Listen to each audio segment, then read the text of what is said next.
Good morning everyone. अभी recently debate हुआ democracy पे। हम देखेंगे कि भारत में अगर हम देखें बात करें, बहुत सारे चीजों पे कंट्रडिक्शन आई है, बहुत सारे इशू पे। रिसेंटली देखा गया कि चीफ जस्टिस ऑफ इंडिया के एक स्टेटमेंट पे मजाक ही मजाक में काकरोच जनता पार्टी बन गई। फिर उन्होंने जंतर मंतर पे प्रोटेस्ट किया। प्रोटेस्ट के दौरान स्टूडेंट्स को पीटे जाने की वीडियो वायरल हुई। इंडिया के बाहर भी ये वीडियो गई। फिर वहां से स्टेटमेंट आया कि क्या इंडिया में रियल डेमोक्रेसी हो रही है कि नहीं हो रही है। ऐसा नहीं है कि भारत के बाहर ही इंडिया की इमेज थोड़ी सी धूमिल हुई। इंडिया में ही हम देख रहे हैं कि अयोध्या में राम मंदिर से ही सोना चोरी हो गया। कई कई बार ऐसा हुआ है कि भारत, ये स्टेटमेंट आता है कि भारत जो है एफडीआई से, इंडियन गवर्नमेंट जो है एफडीआई से सोना जो है बेच दिया है। ये सब चीजें जब हम देखते हैं तो लगता है कि भारत में कंडीशन सही नहीं लग रही है। इस बात पे मैं बाद में बात करूंगा। लेकिन मैं अभी जब कंपेयर करूं इंडिया को पड़ोसी के देशों से, जैसे हमारा हमारे देश के बगल में पाकिस्तान है। पाकिस्तान और इंडिया एक ही साथ आजाद हुआ अगस्त 1947 में।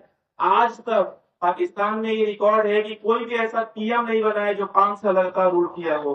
उसके बगल में हम देखेंगे आपका अफगानिस्तान में 2021 में जब तालिबान सरकार टेक ओवर की वहां पे गवर्नमेंट में, तो वहां की लड़कियों का जीना आराम हो गया है। वहां पे पढ़ाई लिखाई लड़कियों से बैन कर दिया गया है। अगर वो पढ़ेंगी तो बहुत ही स्पेशल कंडीशन होता है कि स्कूल जो है गर्ल्स स्कूल होना चाहिए, टीचर वहां पे गर्ल्स होने चाहिए। स्पोर्ट्स में उनकी भागीदारी हटा दी गई है। आप सुने होंगे कि अफगानिस्तान में क्रिकेट टीम में वुमेन की क्रिकेट टीम बैन हो गई है। दूसरे पड़ोसी देश की मैं बात करूं, चाइना। चाइना में आप जानते हैं कि चाइना इतना डेवलप कर रहा है, लेकिन वहां पे फ्रीडम ऑफ स्पीच कुछ है ही नहीं। जैकमा जो है वहां के वन ऑफ द बिलियनियर है। उन्होंने एक बार गवर्नमेंट के खिलाफ बोला, वो उसके बाद गायब ही हो गया। पता ही नहीं चलता कि जैकमा चाइना में है कि नहीं है। नेपाल में आप लोग रिसेंटली देखे हैं कि वहां पे जेएनजी प्रोटेस्ट हुआ और वहां के गवर्नमेंट को टर्न ओवर कर दिया गया। हमारे पड़ोसी देश में एक भूटान है। भूटान एक शांतिपूर्ण देश है, वहां पे बुद्धिस्ट आइडियोलॉजी फॉलो होती है।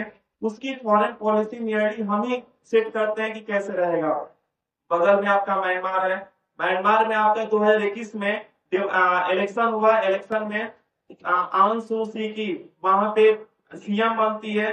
सीएम बनने के बाद उनको अरेस्ट कर लिया जाता है। वहां पे मिलिट्री रूल चल रहा है 2021 में भी। आज भी वहां पे डेमोक्रेसी नहीं है, वहां पे मिलिट्री का रूल चल रहा है।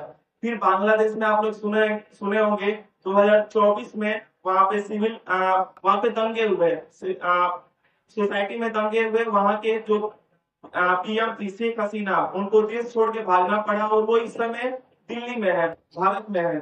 फिर नीचे की तरफ श्रीलंका हम देखेंगे अपने पड़ोसी में। श्रीलंका का हालत और खराब है। श्रीलंका जो है चाइना के ट्रैप में फंस चुका है। उसका एक बंदरगाह है हम्बन टोटा पोर्ट। श्रीलंका इतने कर्ज में दबा हुआ है चाइना के कि वो 99 साल के लिए लीज पे दे दिया है चाइना को। अब मैं बात कर रहा हूँ इंडिया की। इंडिया में भले ही प्रॉब्लम है, लेकिन हमारे पास ये है कि हमारी पॉपुलेशन यूथ की पॉपुलेशन है। हम यहाँ पे चेंज कर सकते हैं और हम चाइना से भी बेटर हो सकते हैं। अगर मैं इस स्कूल कैंपस की बात करूं, किसी भी चीज को चेंज करना है तो कैसे चेंज करेंगे।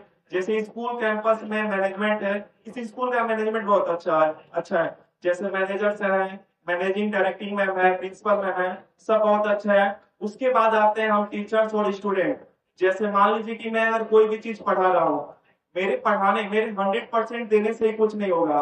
अगर मैं क्लास में कुछ भी पढ़ा रहा हूँ, आप जो है उसको ध्यान से सुनिए, क्रॉस क्वेश्चन कीजिए, पूछिए, घर जाके उसको एक बार और पढ़िए, जो डाउट हो रहा है उसको पूछिए। जो टीचर पढ़ा रहा है उसके अगला टॉपिक भी एक बार पढ़ के आइए, ताकि क्लास में जब टीचर पढ़ाएगा तो उसको आप ध्यान से सुनेंगे। ये चीजें आप धीरे धीरे जब करेंगे, डेली का डेली पढ़ेंगे, रिवाइज करेंगे, आपकी परफॉर्मेंस अच्छी होगी। आपका परफॉर्मेंस अच्छा होगा तो स्कूल का परफॉर्मेंस अच्छा होगा। स्कूल का परफॉर्मेंस अच्छा होगा, आप अच्छे डॉक्टर बनेंगे, इंजीनियर बनेंगे। ओवरऑल देश का परफॉर्मेंस अच्छा होगा, क्योंकि देश से अच्छे डॉक्टर, इंजीनियर और साइंटिस्ट निकलेंगे। तो डेमोक्रेसी में ये देखा जाता है कि कुछ इसके नेगेटिव पॉइंट भी है और पॉजिटिव पॉइंट भी है। ओवरऑल जब हम अच्छे से काम करेंगे तो हमारा देश ग्रो करेगा। और एक दिन हमारा कंपटीटर पहले आजादी के टाइम पाकिस्तान था, लेकिन इस समय चाइना है। चाइना कुछ समय में अमेरिका को पास करने वाला है जीडीपी के टर्म में, डेवलपमेंट के टर्म में। तो हमारा टारगेट जो है, हमारे कंपटीटर हमेशा चाइना होना चाहिए। बहुत अच्छा लगेगा।